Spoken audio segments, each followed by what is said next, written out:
नमस्कार। बैसाख का महीना चल रहा है और हम प्रतिदिन बैसाख मास की एक कथा का श्रवण करते हैं। आज हम बैसाख मास की चौथे अध्याय का श्रवण करेंगे। बैसाख मास भगवान विष्णु को अत्यंत प्रिय है। अगर बैसाख मास में भगवान विष्णु की आराधना की जाए, दान आदि किया जाए तो उसका विशेष अक्षय पुण्य प्राप्त होता है। इस समय आप वस्त्र दान, जल दान, चटाई दान और छाते का दान और साथ ही आप प्याऊ लगवा सकते हैं, बावड़ियाँ बनवा सकते हैं, बाग बगीचे लगवा सकते हैं ताकि जो रास्ते से निकलने वाले लोग हैं उन्हें जल भी मिले और छाया मिले।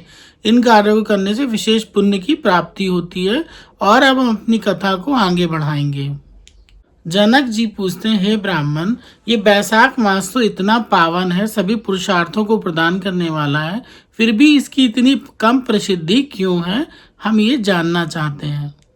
श्रुति देव कहते हैं कि इस संसार में लौकिक कामना रखने वाले बहुत से लोग हैं। उसमें से कुछ लोग राजसी हैं और कुछ लोग तामसी हैं। ये व्यक्ति संसार के भोग विलास होते हैं, पुत्र पौत्र आदि की अभिलाषा रखते हैं। आज के समय में कुछ ही मनुष्य ऐसे होते हैं जो शायद अध्यात्म के बारे में सोचते हैं और ईश्वर को प्राप्त करने के लिए तत्पर रहते हैं। इसीलिए वो यज्ञ और पुण्य कर्मों का अनुष्ठान बड़े ही भक्ति भाव के साथ करते हैं। छोटी छोटी आशाएं, इच्छाएं लेकर बहुत सारे कर्मों का आयोजन करने वाले लोग प्रायः काम्य कर्मों के ही उपासक रहते हैं।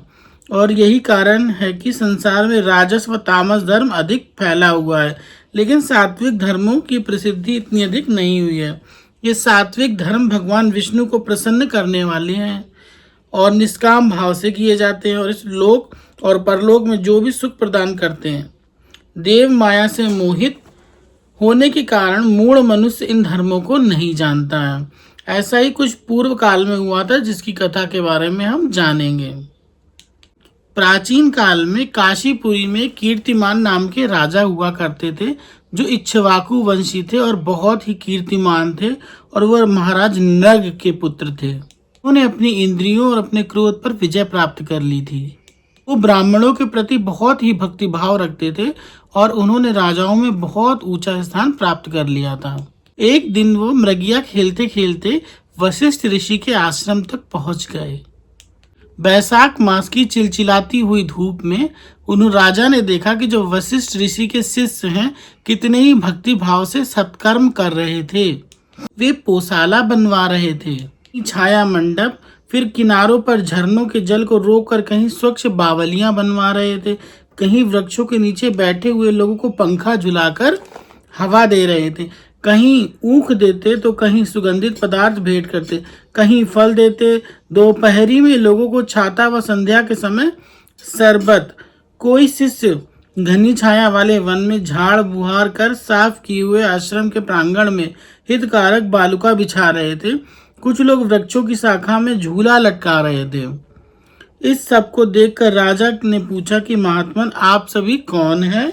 उन्होंने उत्तर दिया कि हम वशिष्ठ ऋषि के शिष्य हैं। तो राजा ने पूछा कि ये सब आप क्या कर रहे हैं? उन्होंने कहा कि बैसाख मास में कर्तव्य रूप से बताए गए धर्म है, जो धर्म, अर्थ, काम, मोक्ष, ये चारों पुरुषार्थों के साधक हैं। हम लोग गुरुदेव वशिष्ठ की आज्ञा से इन धर्मों का पालन कर रहे हैं। यह सुनकर राजा को बड़ा आश्चर्य हुआ। उन्होंने पूछा कि इन अनुष्ठानों के करने का क्या फल है? इनके अनुष्ठानों को करने से कौन से देवता प्रसन्न होते हैं? राजा के द्वारा इस प्रकार के प्रश्न पूछे जाने पर उनके शिष्य ने कहा, राजन, हमारे पास इस समय ये सारी चीजें बताने का समय नहीं है। आप कृपया गुरुदेव के पास चलिए।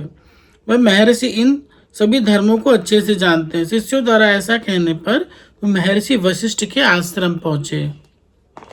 राजा को इस प्रकार आते हुए देखकर जो मुनि वशिष्ठ थे मनी मन अति प्रसन्न हुए।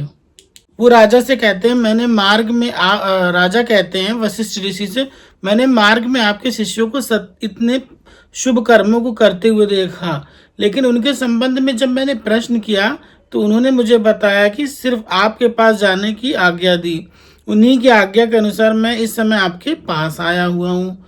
मेरे मन में धर्मों को सुनने की बड़ी इच्छा है, कृपया आप मुझे उनका वर्णन कर सुनाइए। राजा की जिज्ञासा को देखकर वशिष्ठ ऋषि ने कहा, राजन, आपकी बुद्धि में उत्तम शिक्षा मिली है और उसने आपको यह उत्तम अवसर प्रदान किया। भगवान विष्णु की कथा के श्रवण और भगवत कर्मों के अनुष्ठान में जो आपकी बुद्धि की अत्यधिक प्रवृत्ति हुई है, ये आपके किसी पुण्य फल का ही परिणाम है।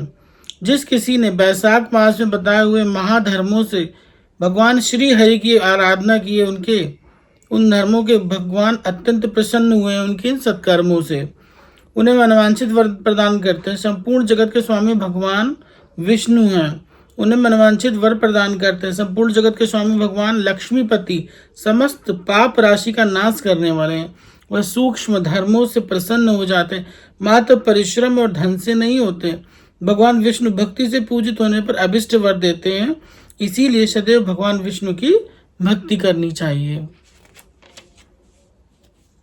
जगदीश्वर श्री हरि जल से भी पूजा करने पर बहुत जल्दी प्रसन्न होते हैं, हमारे सभी क्लेशों का नाश करते हैं और अगर शीघ्र ही प्रसन्न हो जाते हैं। बैसाख मास में बताए हुए धर्म थोड़े से परिश्रम द्वारा साध्य होने पर भी भगवान विष्णु के लिए प्रीतिकारक और शुभ होने के कारण अधिक वैसे सिद्ध होने वाले बड़े बड़े कर्मों का भी तिरस्कार कर देते हैं।